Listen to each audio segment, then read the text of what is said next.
Hello friends, my name is Savi. Welcome to my YouTube channel Savi easy learning. आज मैं आपके साथ डिस्कस करने जा रही हूँ इंश्योरेंस के प्रिंसिपल्स। चलिए पहले स्टार्ट करते हैं फर्स्ट प्रिंसिपल से। Principle of utmost good faith. ये प्रिंसिपल के अकॉर्डिंग अगर दो पार्टीज़ हैं इंश्योरेंस की, वो एक कॉन्ट्रैक्ट में आती हैं। दो पार्टीज़ कौन सी हैं? इंश्योरर और इंश्योर्ड। इंश्योरर वो है जो कि इंश्योरेंस की सर्विसेज प्रोवाइड कर रहा है, और इंश्योर्ड कौन है? जिसने इंश्योरेंस करवाया है, पॉलिसी होल्डर है जो, वो है इंश्योर्ड। ये दोनों at the time of policy जो है सारी इंफॉर्मेशन एक दूसरे के साथ शेयर करेंगे और कोई भी इंफॉर्मेशन छुपाएगा नहीं। अगर दोनों पार्टीज़ में से कोई भी इंफॉर्मेशन छुपाने की कोशिश करता है, लेटर ऑन ये पता चलता है, देन ये जो इंश्योरेंस का कॉन्ट्रैक्ट है ये वॉइड हो जाएगा। तो इसको एक एग्जाम्पल के माध्यम से समझते हैं। पहले हम लाइफ इंश्योरेंस की एग्जाम्पल करेंगे। मान लीजिए एक पर्सन ने अपनी लाइफ का, खुद की लाइफ का इंश्योरेंस करवाया। जब उसने इंश्योरेंस करवाया तो उसने एक चीज़ मेंशन नहीं की अपनी पॉलिसी में कि उसको ऑलरेडी एक हार्ट अटैक आ चुका है। अब ये इन्फॉर्मेशन बहुत महत्वपूर्ण है, ये कंपनी को पता होनी चाहिए थी। लेकिन बाद में उस पर्सन की अगर डेथ जो है अगेन हार्ट अटैक से हो जाती है और उसके नॉमिनीज़ अगर क्लेम करते हैं कंपनसेशन के लिए, देन इंश्योरेंस कंपनी कंपनसेशन देने से मना कर सकती है। क्यों? क्योंकि उनको ये पहले पता नहीं था, उसने ये छुपाया था और उसने ये एटमोस्ट गुड फेथ वाला प्रिंसिपल जो था वो फॉलो नहीं किया था। इसी को आगे डिस्कस करते हैं जनरल इंश्योरेंस में। मान लीजिए एक व्यक्ति ने जो है अपने गोडाउन में गुड्स का फायर इंश्योरेंस करवाया है। पॉलिसी लेते समय उसने ये मेंशन नहीं किया कि जो है उसको इलेक्ट्रिसिटी बोर्ड से वार्निंग मिल चुकी है कि आप अपने वायर्स हैं जितने भी अपने गोडाउन में उनको रिप्लेस करिए, अदरवाइज जो है शॉर्ट सर्किट हो सकता है। क्या होता है, शॉर्ट सर्किट की वजह से जो है आग लग जाती है और उससे गुड्स का डैमेज हो जाता है। अब अगर वो कंपनी से क्लेम करेगा और कंपनी को ये चीज़ पता चलती है कि उसने वार्निंग वाली बात जो है कंपनी से छुपाई है, देन कंपनी उसको कंपनसेशन देने से मना कर सकती है। तो अब नेक्स्ट है principle of insurable interest. Principle of insurable interest कहता है अगर कोई पर्सन इंश्योरेंस करवाता है तो उसका उस सब्जेक्ट मैटर में इंश्योरेबल इंटरेस्ट होना चाहिए। अब यहाँ पे दो चीज़ें हैं जिनका मीनिंग हमें पता होना चाहिए। पहला है इंश्योरेबल इंटरेस्ट का मतलब क्या है। इंश्योरेबल इंटरेस्ट का मतलब होता है किसी सब्जेक्ट मैटर को अगर कोई डैमेज होता है तो अगर कोई पर्सन उससे फाइनेंशियली अफेक्ट होता है, इट मीन्स जो है उसका उसमें इंश्योरेबल इंटरेस्ट है। अब सब्जेक्ट मैटर क्या है? सब्जेक्ट मैटर का मतलब है अगर लाइफ इंश्योरेंस है तो उसमें जिसकी भी लाइफ का इंश्योरेंस करवाया है वो लाइफ जो है वो सब्जेक्ट मैटर है।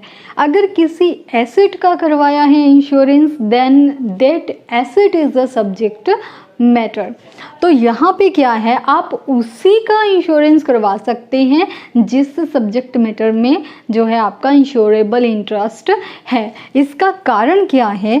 गैम्बलिंग एक्टिविटीज़ को या फिर फ्रॉड्स से प्रिवेंट करने के लिए जो है इस प्रिंसिपल को रखा गया है। अदरवाइज़ जो है कोई भी व्यक्ति किसी का भी इंश्योरेंस करवा के कोई भी बेनिफिट जो है ले सकता है।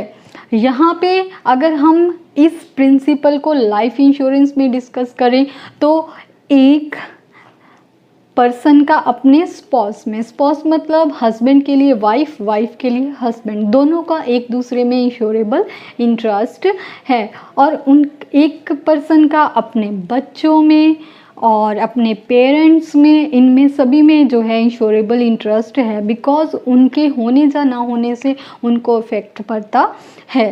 तो यहाँ पे एक जो स्ट्रेंजर है उसका लाइफ इंश्योरेंस कोई पर्सन नहीं करवा सकता, किसी अजनबी में किसी का भी जो है इंश्योरेबल इंटरेस्ट नहीं होता है। यहाँ पे एक मान लीजिए कि कोई डेटर है आपका, डेटर जिससे पैसे लेने हैं, कल को उसको कुछ हो गया तो आपको फाइनेंशियली लॉस होता है, तो इस वजह से उस डेटर में भी एक पर्सन का इंटरेस्ट होता है, उसका भी इंश्योरेंस वो करवा सकता है। अब लाइफ इंश्योरेंस की बात करूं तो इंश्योरेबल इंटरेस्ट कब होना चाहिए? अगर लाइफ इंश्योरेंस है तो इंश्योरेबल इंटरेस्ट पॉलिसी लेने के समय पे होना चाहिए, ना कि कंपनसेशन के समय पे। मान लीजिए एक पर्सन है, उसने अपनी वाइफ का इंश्योरेंस करवाया, आफ्टर 3 इयर्स उसकी वाइफ के साथ उसका डाइवोर्स हो गया। अब क्योंकि वो रिलेशनशिप में नहीं है, देन अब उनका इंश्योरेबल इंटरेस्ट नहीं रहा। मान लीजिए उसकी वाइफ की आफ्टर 7 इयर्स डेथ हो जाती है, अब वो पर्सन उसके कंपनसेशन के लिए क्लेम कर सकता है। कारण क्या है? क्योंकि लाइफ इंश्योरेंस में जब उसने पॉलिसी ली थी तब वो उसकी वाइफ थी, उसका इंश्योरेबल इंटरेस्ट था, लेकिन जब वो क्लेम के लिए जा रहा है, कंपनसेशन के लिए जा रहा है, अब उसकी वो वाइफ है तो नहीं है, लेकिन लाइफ इंश्योरेंस में at the time of compensation insurable interest का होना ज़रूरी नहीं है। अब आगे चलते हैं जनरल इंश्योरेंस में। अगर हम जनरल इंश्योरेंस की बात करें, कोई भी पर्सन जिसका ऑनर है, जिस भी प्रॉपर्टी का ऑनर है, वो उसकी इंश्योरेंस करवा सकता है। ऑनरशिप राइट उसको इंश्योरेबल इंटरेस्ट देता है। क्यों? क्योंकि जिसका भी वो ऑनर है उसको कुछ भी डैमेज होगा तो ये चीज़ उसको फाइनेंशियली अफेक्ट करेगी। यहाँ पे अगर फायर इंश्योरेंस की बात करें तो इंश्योरेबल इंटरेस्ट जो है वो पॉलिसी लेने के समय भी होना चाहिए, और जब कंपनसेशन के लिए क्लेम किया जा रहा है तब भी इंश्योरेबल इंटरेस्ट होना चाहिए। फायर इंश्योरेंस में इंश्योरेबल इंटरेस्ट दोनों समय पे ज़रूरी होता है।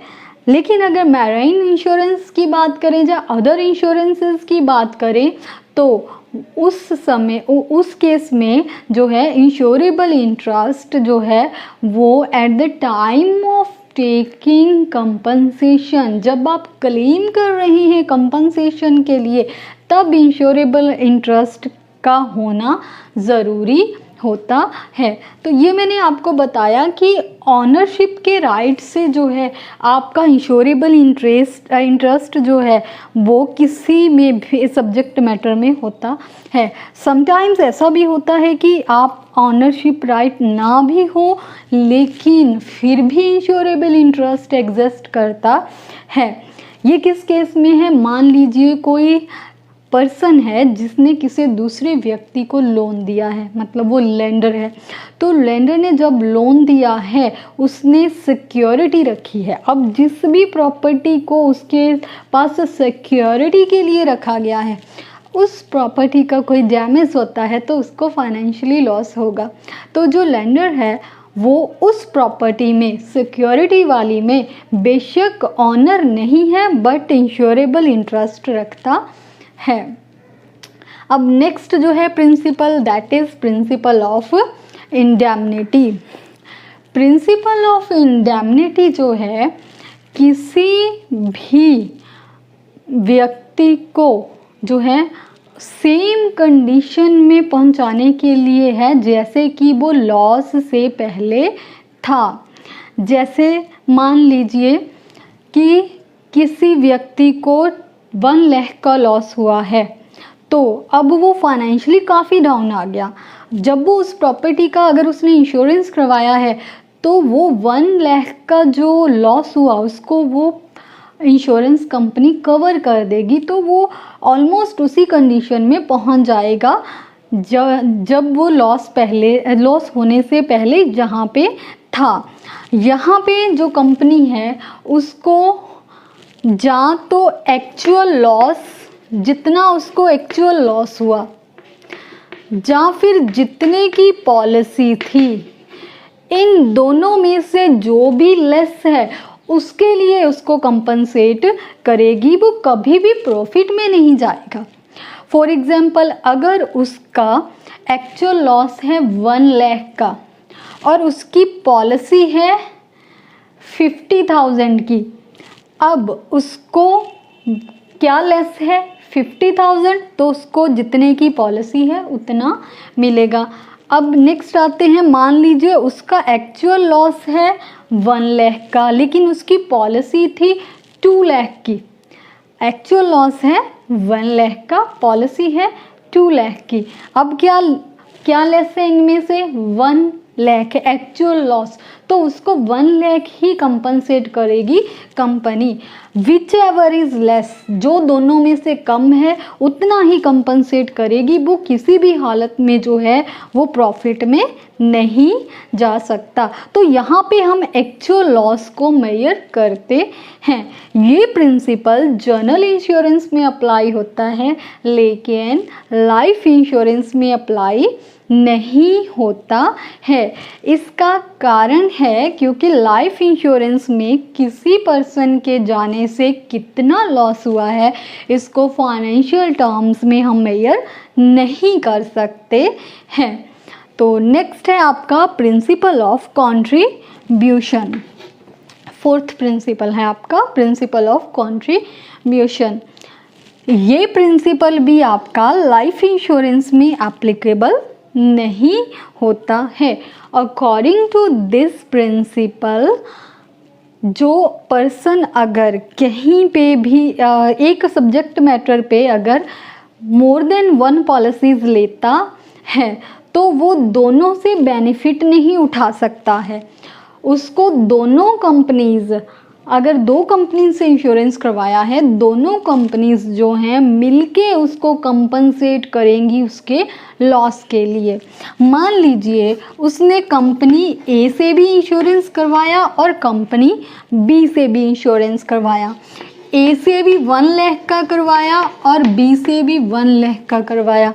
अब उसको अगर एक्चुअल लॉस 50,000 होता है तो in case of general insurance वो ऐसा नहीं कर सकता कि ए कंपनी से भी 50,000 ले ले और बी से भी 50,000 ले ले। ऐसे तो वो प्रॉफिट में चला जाएगा, उसको लॉस से भी ज़्यादा कंपनसेशन मिल जाएगा।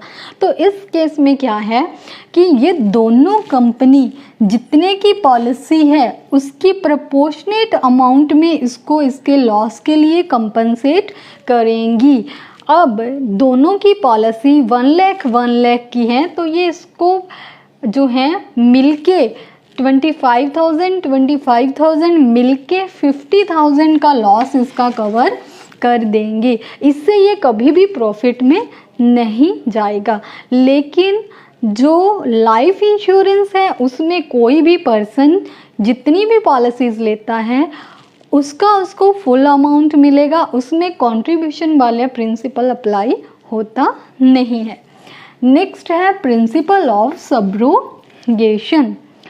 प्रिंसिपल ऑफ सब्रोगेशन जो है इसके अकॉर्डिंग अगर किसी पर्सन ने इंश्योरेंस करवाया है किसी प्रॉपर्टी का, आफ्टर दैट उसको लॉस हो जाता है, मान लीजिए अब कंपनी उसको फुली कंपनसेट कर देती है।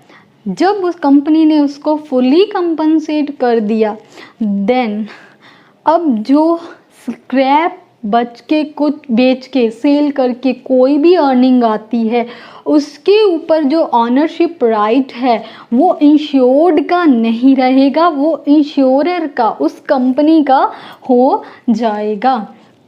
फॉर एग्ज़ाम्पल एक पर्सन ने वो अपनी बाइक का इंश्योरेंस करवाया था 1 लाख। बाइक को आग लग गई और वो डैमेज हो गई, कंपनी ने उसको फुली कंपनसेट कर दिया उस बाइक के लिए।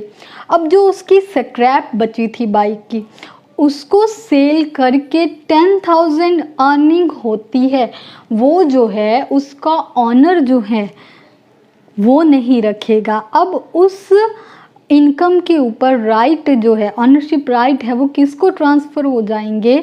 वो इंश्योरर को, उस कंपनी को।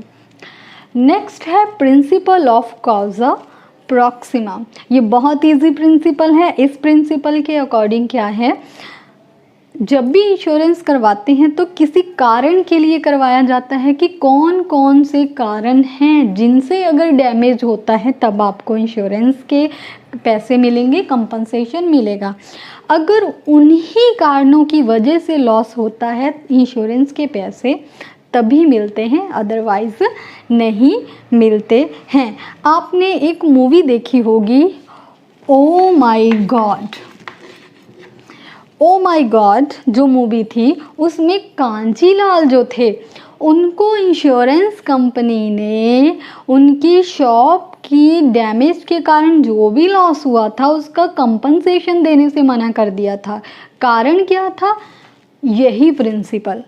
उस कंपनी ने जो है ये कारण दिया था कि क्योंकि उनका इंश्योरेंस जो है वो नेचुरल कॉजेज़ का नहीं हुआ था। तो जो भी अर्थक्वेक आया था उसकी वजह से उसका डैमेज हुआ था। तो अर्थक्वेक जो है नेचुरल कॉज है, तो इस वजह से उसको पैसे नहीं मिले थे। अब एक और एग्जांपल की तरफ चलते हैं। मैरीन इंश्योरेंस है, मान लीजिए मैरीन इंश्योरेंस में अगर कोई पर्सन ने इंश्योरेंस करवाया है गुड्स का, है ना, कि अगर गुड्स का डूबने से, कोई भी पानी की वजह से कोई भी लॉस होता है तो उसको पैसे मिलेंगे।